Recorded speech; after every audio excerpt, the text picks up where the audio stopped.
नमस्कार, मैं हूं संजीव कुमार और आप देख रहे हैं एसएम न्यूज लाइव। और इस वक्त मैं एमसीबी जिले के नगर पालिका परिषद क्षेत्र अंतर्गत मनेंद्रगढ़ टैक्सी स्टैंड है, इसे टैक्सी स्टैंड कहा जाता है, यहाँ खड़ा हूँ। और मेरे पीछे आप देख सकते हैं बहुत सारी गुमटियाँ, छोटे छोटे ठेले हैं और ये ठेलों को मेन रोड से उठाकर लाकर यहाँ फेंक दिया गया है। विजुअल्स में आप देखेंगे यहाँ ठेलों की संख्या कम से कम 15 से ज़्यादा है। इन ठेलों को मेन रोड से उठाकर ये बता के फेंका गया कि वहाँ पौनी पसरी योजना के तहत कॉम्प्लेक्स बनाए जाएंगे। इन दुकानदारों को, जिनके ये ठेले थे, इन दुकानदारों को वहाँ दुकान दिया जाएगा। वो अपना व्यवसाय जो यहाँ कर रहे थे, इन ठेलों में कर रहे थे, वो वहाँ कर सकेंगे। इन ठेलों से शहर का जो शोभा थी वो खराब हो रही थी। लेकिन आज वर्तमान में इन दुकानदारों का, जो जिनकी ये दुकानें थी, आज उनका घर कैसे चल रहा है, नगर पालिका परिषद इस बारे में बिल्कुल खोज खबर नहीं ले रहा है। हम इनसे बात करेंगे, इन दुकानदारों से बात करेंगे और जानने की कोशिश करेंगे कि इस महंगाई में दुकानें इस तरह से फेंकी हुई है, आखिर ये लोग अपना घर चला कैसे रहे। बंद पड़ी दुकानें जिन लोगों की है और जिनका गुमटी यहाँ फेंका गया है, ये बहुत सारी गुमटियाँ यहाँ इस वक्त मेरे पीछे आप देख सकते हैं, विजुअल्स में आपको देखने को मिलेगा। इसके लिए पौनी पसारी योजना के तहत यहाँ कॉम्प्लेक्स का निर्माण किया गया नगर पालिका परिषद मनेंद्रगढ़ की तरफ से। और जिन लोगों की दुकानें बंद हैं, इनसे हम बात करेंगे और जानने की कोशिश करेंगे कि दुकानें बंद होने के बाद अब इनका घर कैसे चल रहा है। आपका नाम क्या है? मेरा नाम है गिरीश चंदेल। मेन रोड पर आपकी भी दुकान थी जैसा कि पता चला, और ये गुमटियाँ वहाँ से उठाकर इधर फेंक दी गई और वहाँ नया कॉम्प्लेक्स बनाया गया। अब अभी तक उसका आवंटन नहीं हुआ है, आप लोगों को दुकानें नहीं मिली। आपका परिवार कैसे चला रहा है? नहीं, सर्वप्रथम तो ये कहना चाहूँगा, ये मेरे साथी भाइयों की सभी की दुकानें हैं ये, और ये दुकानें इन्हीं से उनका जीवन यापन चलना था, पूरा परिवार इन्हीं से भरण पोषण चलना था। इन लोगों को वहाँ से मेन रोड के किनारे से हटाया गया कि पौनी पसारी छत्तीसगढ़ शासन के द्वारा जो योजना चल रही है उनमें इन्हें दुकान बनाकर व्यवस्थित किया जाएगा। लेकिन आज 6 महीने हो गए हैं, ये बेचारे गरीब लोगों की दुकानें भी किनारे में रख दी गई हैं। वो दुकान जो बना हुआ तैयार खड़ा है उस पर भी ताला लगा दिया गया है। कारण ये है कि उसमें किसी ने स्टे लगवा दिया है, क्योंकि अब जिला बनने के बाद में वो रोड के ऊपर में दुकान आ रहा है, और ये रोड के ऊपर आने के कारण वो अब दुकान खुलने से नहीं रही। लेकिन ये बेचारे शासन और वो राजनीतिक के बीच में पिस रहे हैं। ये बेचारे गरीब अब कहाँ जाएंगे?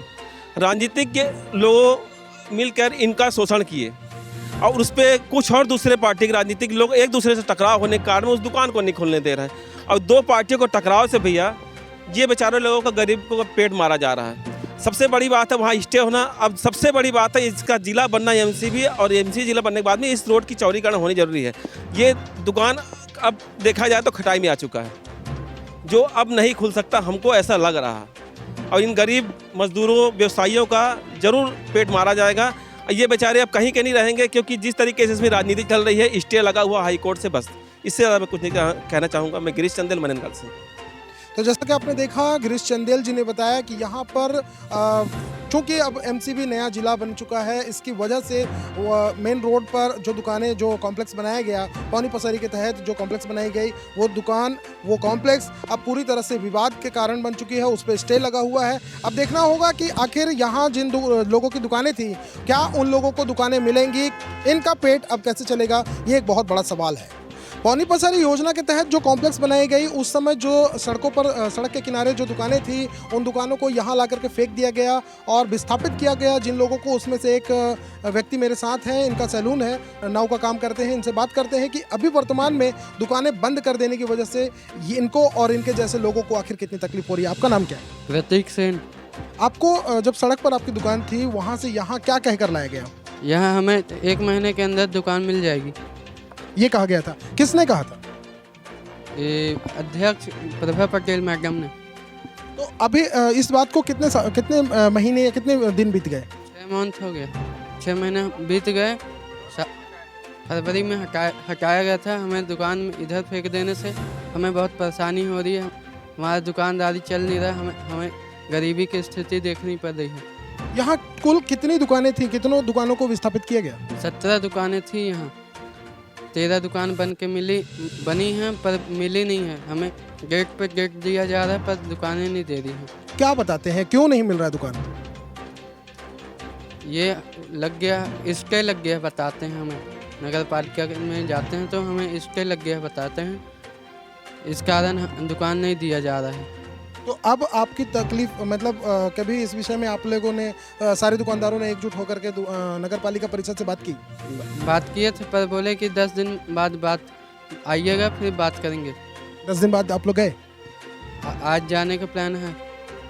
तो जैसा कि आपने देखा 10 दिन बाद इनको बुलाया गया और तारीख पर तारीख दी जा रही है, लेकिन आखिर इनकी दुकानें बंद करते हो तैयार है, फिर इनको आवंटित क्यों नहीं हो रही है? ये कौन है जो उस पर स्टे लगा रखा है और आखिर स्टे लगने का कारण क्या है? नगर पालिका निगम ने नगर पालिका परिषद ने जब ये दुकानें बनाई थी उस समय की स्थिति क्या थी? आज वर्तमान में ऐसी कौन सी स्थिति हो गई जिसकी वजह से उस पर स्टे लग गया? अब ये तो जाँच का विषय है। नगर पालिका परिषद के अंतर्गत यहाँ पौनी पसरी आप मेरे पीछे देख सकते हैं, पौनी पसरी योजना के तहत कॉम्प्लेक्स का निर्माण किया गया और यहाँ पर जो दुकानें थी, मेरे पीछे जो सड़क है उसके किनारे किनारे जो गुमटियाँ लगी हुई थी, उन गुमटियों को ये कहकर हटाया गया कि यहाँ शहर की शोभा खराब हो रही है, छोटी गुमटियाँ शहर की शोभा बिगाड़ रही है, इसलिए कॉम्प्लेक्स का निर्माण होगा और कॉम्प्लेक्स का निर्माण भी हुआ। लेकिन आज तक उन गुमटी के जो मालिक थे उन लोगों को अब तक दुकान आवंटित नहीं किया गया।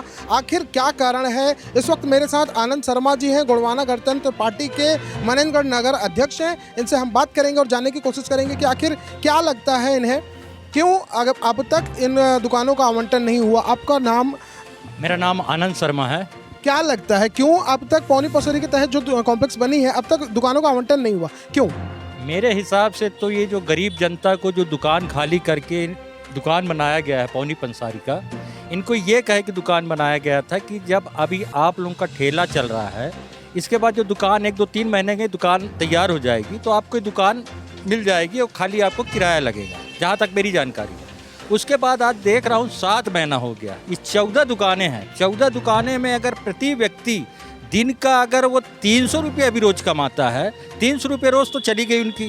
दूसरी बात, बनी हुई दुकान है, अब दुकान हो इतनी दिन से बनी पड़ी हुई है, अब ये दुकान क्यों नहीं दिया जा रहा, ये बहुत बड़ा प्रश्न है। नगर पालिका, मैं तो चाहता हूँ नगर पालिका सीएमओ से आप ये पूछिए कि दुकान गरीबों को क्यों नहीं आवंटन किया जा रहा।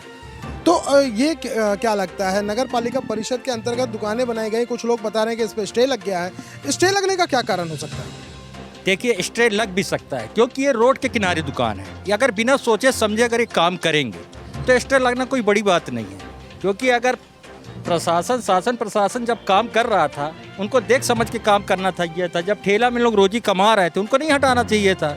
ये तो शासन प्रशासन का शब्द है, मैं नहीं बता सकता हूँ, लेकिन अगर स्टे लग रहा है, सूत्रों से आपको जानकारी लग रही है, हो सकता है ये सही हो।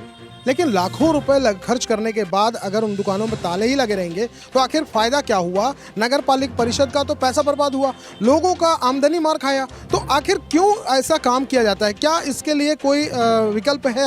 आप इसको सरकार को सुझाव देना चाहेंगे?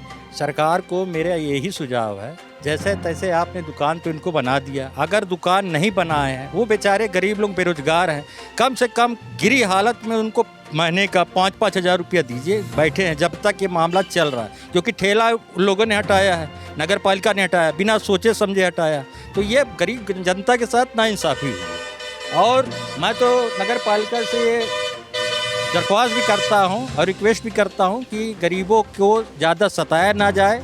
ये नाम के पीछे खाली पौनी पंसारी योजना दे कर के खाली दुकान बना देना और खाली पड़े रहना, ये कहीं से भी सही नज़र नहीं आता है। तो जैसा कि आपने देखा, यहाँ पर लोग जिनकी दुकानें टूटी हैं वो तो आक्रोशित ही हैं, साथ ही पार्टी के लोग भी यहाँ पर बहुत ही नाराज हैं इस विषय को लेकर के। और इन लोगों का कहना है कि आखिर यहाँ जो निर्माण हुआ वो कहीं भी किसी भी एंगल से सही नहीं था, लेकिन फिर भी इसे निर्माण कराया गया और इस निर्माण के बावजूद लोगों को इसका लाभ नहीं मिल पा रहा है। अब सवाल ये उठता है कि आखिर इसका लाभ कब और कैसे मिलेगा।